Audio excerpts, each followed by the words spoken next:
Dairy farming کی صنعت کو فروغ دیا جائے، جس سے قومی زر مبادلہ کی بچت کے ساتھ ساتھ مقامی لوگوں کو روزگار کے مواقع بھی مہیا ہو سکیں گے، اور اس کے ساتھ ایک اوسط پاکستانی کی ذہنی اور جسمانی صحت بھی بہتر ہو سکے گی۔ ہمارے ملک میں دودھ حاصل کرنے کے لیے بھینسیں اور گائیں بڑے پیمانے پر پالی جاتی ہیں۔ دودھ کی کل پیداوار کا 70% حصہ بھینسوں سے اور 24% گایوں سے حاصل کیا جاتا ہے۔ پاکستان میں پائی جانے والی بھینسوں کی نسلیں دودھ دینے کی صلاحیت کے لحاظ سے دنیا کی اعلیٰ ترین بھینسوں میں شمار ہوتی ہیں۔ اس بات کا اندازہ آپ اس سے لگا سکتے ہیں کہ تعداد کے لحاظ سے پاکستان میں بھینسیں دنیا کی 10% اس خطے میں پائی جاتی ہیں، جبکہ بھینسوں سے حاصل کردہ دودھ کی کل مقدار باقی دنیا کی نسبت سے 25% سے بھی زیادہ ہے۔ ناظرین، پاکستان میں بھینسوں کی زیادہ تر 2 نسلیں ملتی ہیں، نیلی راوی اور کنڈی۔ پاکستان میں بھینسوں کے علاوہ گائے کی چند ایسی نسلیں بھی موجود ہیں جو دودھ دینے کے لحاظ سے اچھی سمجھی جاتی ہیں۔ ان میں پنجاب کی ساہیوال نسل اور سندھ کی سرخ سندھی نسل، یہ نسلیں خاص طور پر دودھ حاصل کرنے کے لیے پالی جاتی ہیں۔ اس کے علاوہ صوبہ سندھ کی تھرپارکر نسل اور پنجاب میں چولستانی نسل بھی پائی جاتی ہے۔ ان گایوں میں بھی دودھ دینے کی صلاحیت تسلی بخش ہوتی ہے۔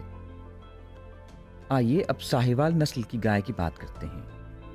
اس نسل کا شمار گرم مرطوب موسم حالات والے ممالک میں پائے جانے والی دودھیال گائے کی اعلیٰ نسلوں میں ہوتا ہے۔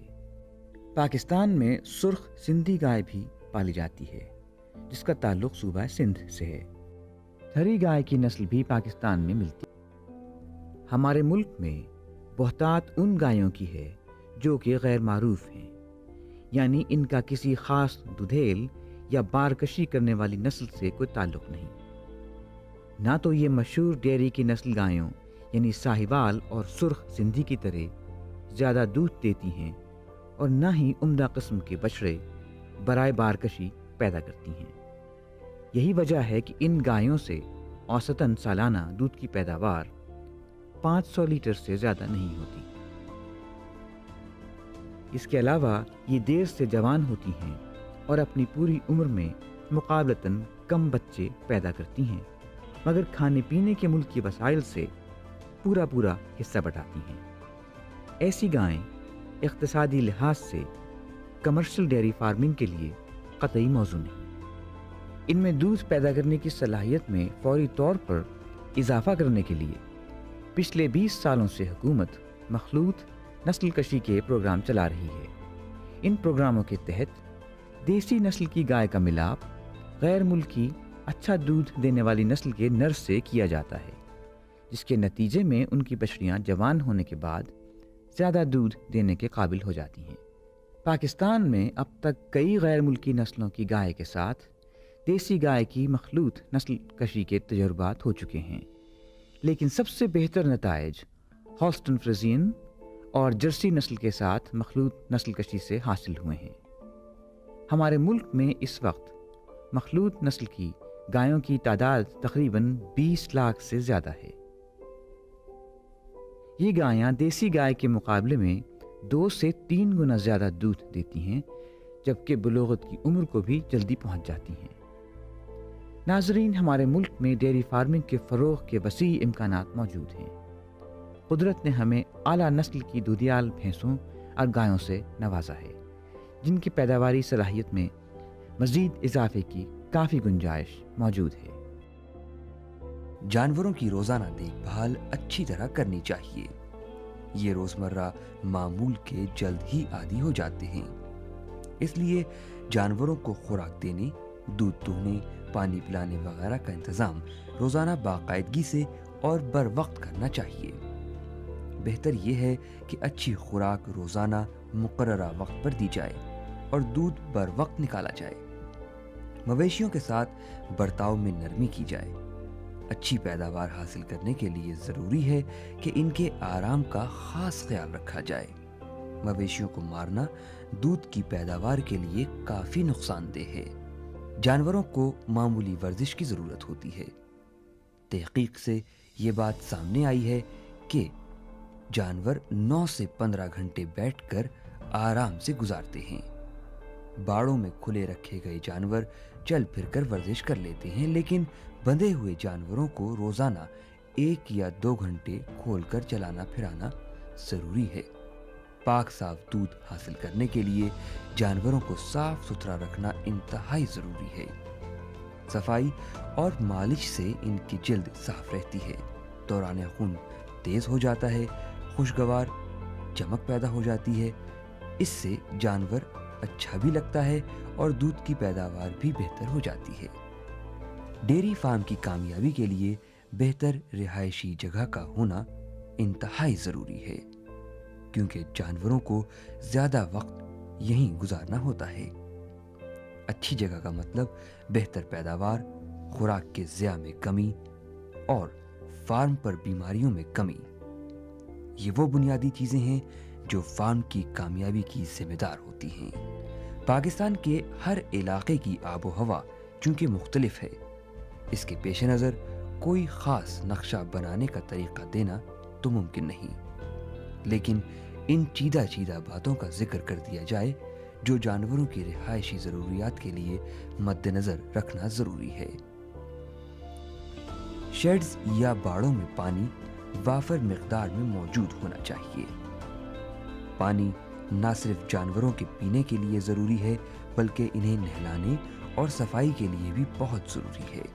عمارت بنانے کی جگہ ارد گرد کی زمین سے اونچی اور ہموار ہونی چاہیے اور کسی بھی ڈھلوان کے سامنے نہیں ہونی چاہیے۔ گندے پانی کے نکاس کے لیے تھوڑی بہت ڈھلوان ہونی چاہیے تاکہ پانی شیڈز یا باڑوں میں کھڑا نہ ہو اور بیماریوں کا باعث نہ بنے۔ باڑوں یا شیڈز کے لیے جگہ کافی کھلی ہونی چاہیے تاکہ بوقت ضرورت ان میں اضافہ ممکن ہو۔ اس کے علاوہ جانوروں کے آنے جانے کا راستہ بھی ہونا ضروری ہے۔ شیڈز ایسی جگہ ہونے چاہیے جہاں پر دھوپ اور ہوا کا گزر ہو، زیادہ گرمی اور سردی سے بچاؤ کا انتظام ہو۔ شیڈز کے ڈیزائن میں تھوڑی بہت لچک ہونی ضروری ہے تاکہ بوقت ضرورت تھوڑا بہت رد بدل کیا جا سکے۔